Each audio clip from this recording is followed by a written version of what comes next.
Assalamualaikum, terima kasih sudah klik video ini. Buat teman-teman yang kembali menonton di channel ini, thanks banget. Dan untuk yang pertama kali, salam kenal.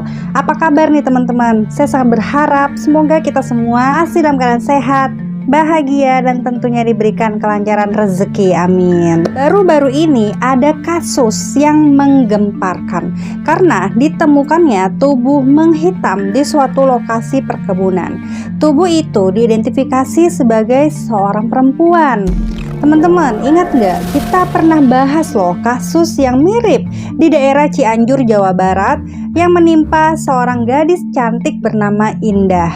Nah, bedanya kalau Indah sempat dirawat di rumah sakit selama kurang lebih 1 bulan, sedangkan kasus kali ini ditemukan sudah dalam keadaan tak terselamatkan.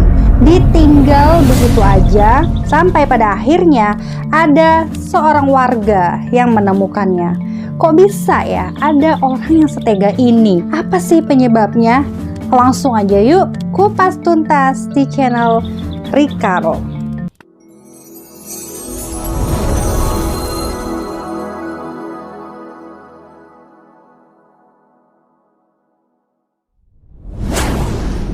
Jumat 9 Juli 2021, warga desa Suradita, Kecamatan Cisauk beraktivitas normal dan melakukan kegiatan sehari-hari seperti biasanya. Tapi suasananya langsung berubah ketika ada warga yang melintasi sebuah lahan kosong di desa itu.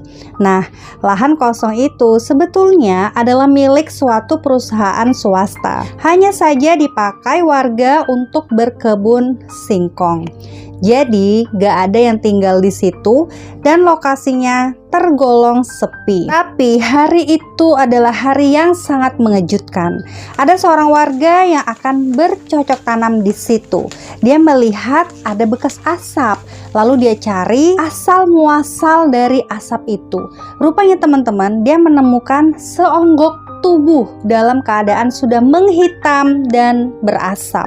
Warga pun langsung menghubungi pihak yang berwajib dan tubuh itu dikirimkan ke Rumah Sakit Polri Kramat Jati, Jakarta Timur. Menurut keterangan polisi, setelah dicocokkan, ternyata dia teridentifikasi sebagai Siti Zahra, seorang mahasiswi berusia 20 tahun. Zahra berasal dari kampung Rancamoyan, Kelurahan Cibogo, Kecamatan Cisauk. Jadi masih satu lokasi ya di mana tubuhnya ditemukan. Sebelumnya Zahra ini sempat hilang dan dicari oleh keluarganya karena dia tidak pulang-pulang. Sehari sebelumnya, tepatnya di hari Kamis 8 Juli 2021, Zahra keluar rumah dan tidak kembali sejak itu. Kemudian pukul 6 pagi keesokan harinya, tubuhnya Zahra malah ditemukan dalam keadaan mengenaskan. Beginilah awal mula kejadiannya. Zahra, seperti biasa dia pamit pada orang tuanya jam 3 sore untuk bekerja. Jadi dia kuliah sambil kerja nih sebagai asisten dokter di klinik desanya. Tapi sampai malam jam 8, Zahra ini kok belum pulang. Bahkan dia tidak ada memberikan kabar apapun kepada orang tuanya. Ternyata setelah kerjaannya selesai, dia dijemput oleh pacarnya yang berinisial DS, seorang pria muda berusia 21 tahun. Jadi disinilah terekam DS sebagai orang terakhir yang bersama Zahra. Setelah dijemput, kemudian Zahra dibawa ke suatu tempat, yaitu sebuah lahan kosong perkebunan yang jadi TKP-nya kasus ini. Oh iya, si DS ini ternyata tidak berduaan saja dengan Zahra karena dia membawa satu teman yang berinisial US. Dan yang sangat mengejutkannya lagi, US ini adalah seorang laki-laki berusia 42 tahun, yang berarti umurnya terpaut sangat jauh antara Zahra dan pacarnya. Jadi kedua pelaku ini bukan hanya teman biasa, tapi sudah sangat dekat ya, sampai-sampai US menganggap DS ini sebagai adiknya sendiri.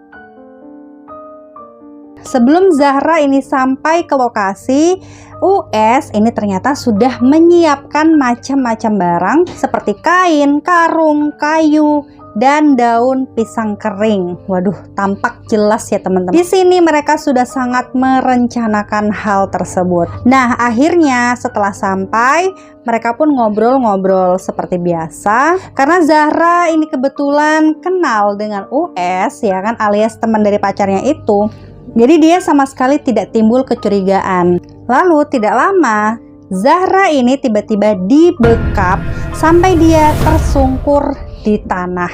Lalu dirinya dianiaya di bagian leher. DS dan US ini menahan leher Zahra supaya dia tidak bernafas lagi. Setelah Zahra ini sudah tidak sadarkan diri, US teman pacarnya itu nginjak lehernya Zahra supaya dia yakin kalau Zahra ini benar-benar sudah meninggal. Dan gak cuma di leher teman-teman, ternyata dadanya Zahra ini juga diinjak sama kedua orang tersebut. Sumpah ini kejam banget sih ya teman-teman. Lalu mereka menyeret tubuhnya ke tempat yang sudah US siapkan tadi. Mereka mengambil tas dan semua barang Zahra untuk menghilangkan jejak. Dan dengan keyakinan di dalam hati mereka bahwa tubuhnya Zahra ini akan menjadi abu tak tersisa seperti yang mereka tonton di film-film India, mereka pun mulai menyiramkan bensin ke tubuhnya Zahra yang sudah ditutupi oleh daun-daun kering, ranting kering, kain, dan juga karung. Kemudian mereka menyalakan api, itu membesar melahap tubuhnya Zahra. Mereka pun pulang ke rumah dengan tenang. Tapi teman-teman, takdir ternyata berkata lain. Tubuh Zahra ini tidak hancur menjadi abu seperti yang mereka hayalkan. Tubuhnya Zahra memang menghitam dan tidak dapat dikenali, tapi tubuhnya masih tetap dapat diidentifikasi forensik.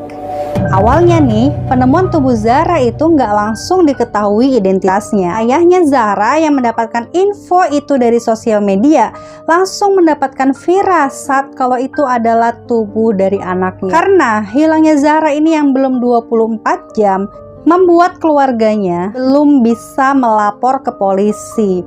Nah, karena penasaran dengan penemuan tubuh gadis itu, ayahnya Zahra pun langsung meluncur nih ke TKP dan semakin yakin kalau itu adalah anaknya. Ayahnya pun ke kantor polisi dan mencocokkan sampel pakaian yang terakhir kali dipakai Zahra.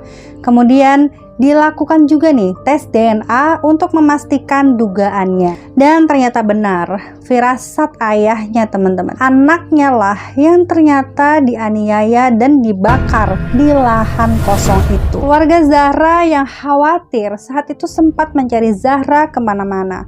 Bahkan ibunya Zahra juga datang ke klinik tempatnya bekerja sehari setelah kehilangan Zahra. Tapi ya hasilnya nihil, karena Zahra sebetulnya sudah dianiaya oleh pacarnya sendiri. Saat tubuh tersebut sudah ketahuan nih identitasnya, langsung terseretlah DS dan juga US ke dalam kasus ini. Kenapa bisa?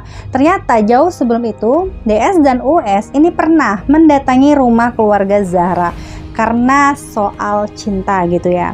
Jadi DS ini berniat melamar Zahra dengan membawa teman kerjanya. Jadi kedekatan kedua pelaku ini bermula di sini ya.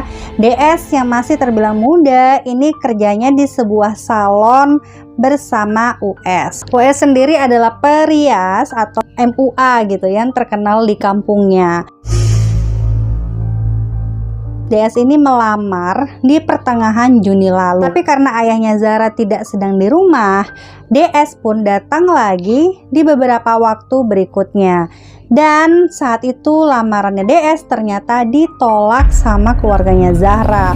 Tapi penyebabnya bukan gara-gara DS, melainkan karena Zahra ini dianggap usianya masih terlalu muda. Dan Zahra juga selama itu masih bekerja untuk menggantikan ayahnya yang sedang sakit. Dan karena itulah Zahra menjadi tulang punggung keluarga untuk sementara. Tapi tampaknya si DS ini benar-benar nggak terima dengan keputusan dari keluarganya Zahra. Ya, karena dia sudah 2 tahun pacaran dan dia nggak rela kalau Zahra nanti akan dijodohkan dengan orang lain. Akhirnya DS ini memberikan surat pernyataan yang isinya itu semacam ancaman gitu ya. Jadi dia menuliskan kalau ada apa-apa terjadi sama Zahra, ayahnya ini tidak boleh menuntut apapun ke pihaknya dia, dan surat itu harus ditandatangani oleh ayahnya Zahra. Surat itu bernada seolah Zahra ini akan dibuat hamil oleh DS tanpa dia harus bertanggung jawab. Nah, ayahnya Zahra itu sebenarnya kaget dan kurang mengerti sama isi pernyataan tersebut. Tapi ayahnya juga tahu banget nih kebaikannya Zahra. Jadi dia merasa mustahil lah kalau anaknya ini akan ngebuat aib untuk keluarganya.